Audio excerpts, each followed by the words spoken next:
Salutations compagnons et compagnonnettes, je suis Bayan Taillefer, forgeron médiéviste, historien à 16 heures ou le contraire. Me voici dans le site superbe d'une abbaye cistercienne du XIIe siècle sur l'île de Ré. Un site qui convient parfaitement à l'histoire que je vais vous faire aujourd'hui de la bataille de Nicopolis en 1396.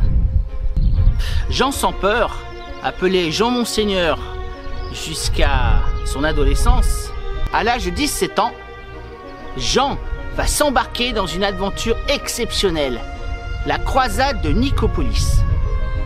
Et c'est après ça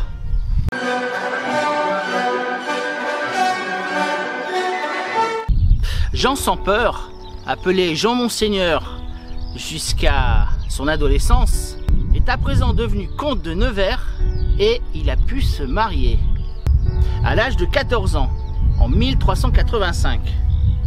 Il a ainsi pu commencer à accomplir son rôle politique, des voyages dans les états de son père, Philippe le Hardi. Mais à présent, à l'âge de 14 ans, il lui faut parfaire son éducation militaire, car tout noble est avant tout un soldat, un chevalier.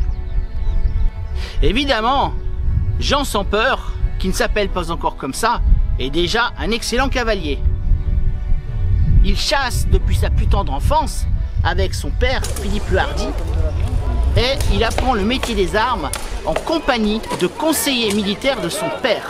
Alors il va s'exercer au port de l'armure qu'on appelle à la fin du XIVe siècle le harnois blanc pour devenir un parfait chevalier. À l'âge de 16 ans, alors qu'il est devenu un chevalier capable, son père va l'amener à Paris participer à des joutes organisées par le roi de France, Charles VI le Fou. On le sait, j'en ai déjà parlé dans d'autres vidéos, Charles VI est un grand féru de joutes et de tournois en tout genre. Alors, suprême honneur, le jeune Jean de Bourgogne, comte de Nevers, va avoir l'honneur de jouter pour la première fois de sa carrière militaire contre un grand chevalier de la maison du roi, un écuyer tranchant.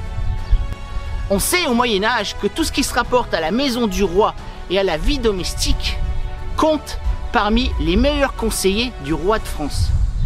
L'écuyer tranchant, quoique un jeune noble, en fait partie.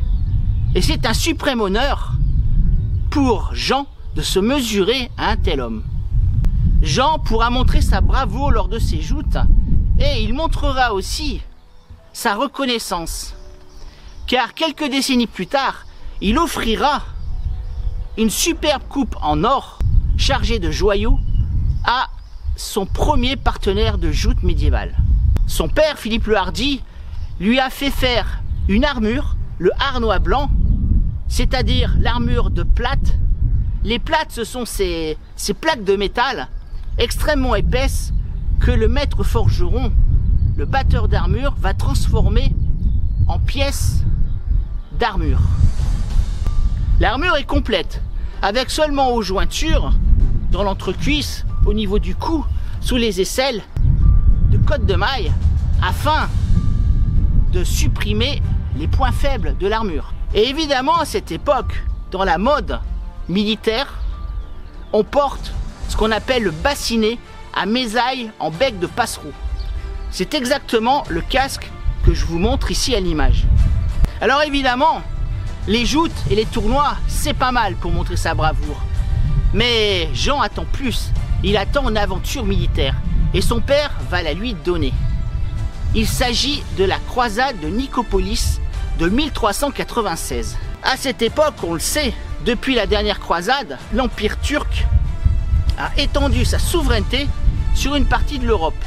Il a envahi une grosse partie de l'Empire byzantin, d'abord toute l'Anatolie, ensuite la Thrace, les parties nord de la Grèce actuelle, la Serbie, avec la fameuse bataille de Kosovo-Polier, la bataille du Champ des Merles, et l'Empire ottoman remonte lentement vers le nord pour grappiller les autres royaumes chrétiens. il s'attaque à l'ancêtre de la Roumanie, c'est-à-dire la Valachie, qui sera défendu par un personnage que tout le monde connaît.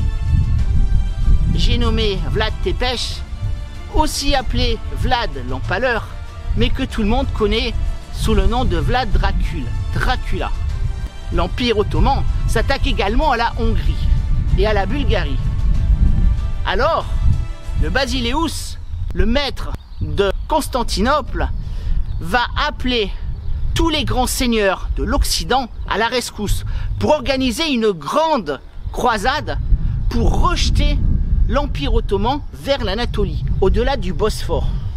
Alors évidemment, les grands du royaume de France sont largement intéressés par cette aventure militaire qui ne peut que ramener louange, bravoure, gloire et surtout pardon pour tous les péchés auprès de l'Église.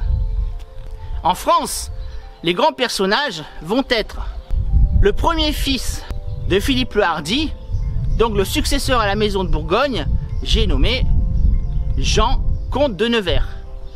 Il y a également le connétable des armées du roi de France, Jean de Vienne. Il y a aussi Enguerrand VII de Coucy. Coucy, c'est ce fameux château avec un donjon gigantesque. Il y a également une autre connaissance, j'en ai déjà parlé dans une vidéo, il s'agit de Jean de Lemingre, dit Boucicaut, qui fut quasiment le meilleur chevalier de cette époque en Occident. Il y a également des représentants du Saint-Empire romain germanique, avec le roi de Hongrie, Sigismond de Luxembourg, un prince de Valachie et d'autres grands personnages. Alors, les troupes venant de l'Occident rejoignent bientôt celles du Saint-Empire romain germanique, de Hongrie et de Valachie. Le problème, comme d'habitude, avec les chevaliers français, c'est de ne pas écouter les conseils des autres. Chose que l'on a déjà vue pendant les croisades et que l'on retrouvera bientôt lors de la bataille d'Azincourt de 1415. J'en ai aussi parlé dans plusieurs vidéos. Alors que Sigismond de Luxembourg, le Hongrois, qui connaît très bien les méthodes de combat des Ottomans qui sont redoutables, va prescrire une forme de guerre défensive pour lentement repousser les troupes ottomanes, les chevaliers français, avec à leur tête Jean de Bourgogne, comte de Nevers et Boucicaut, eux voudront la bataille décisive, la bataille qui permet la gloire. Globalement, avec la chevalerie française, c'est toujours la même chose. Ne pas se servir de sa tête et foncer dans le tas, avec tous les déboires que l'on va pouvoir imaginer sans peine. L'armée commence par prendre quelques villes de moindre importance aux Ottomans. Et les chevaliers français vont se livrer à certaines exactions.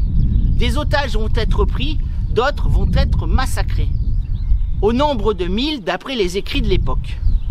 Et puis on arrive à la fameuse ville de Nicopolis. La ville de Nicopolis, elle s'étend à la frontière actuelle entre la Bulgarie et la Roumanie.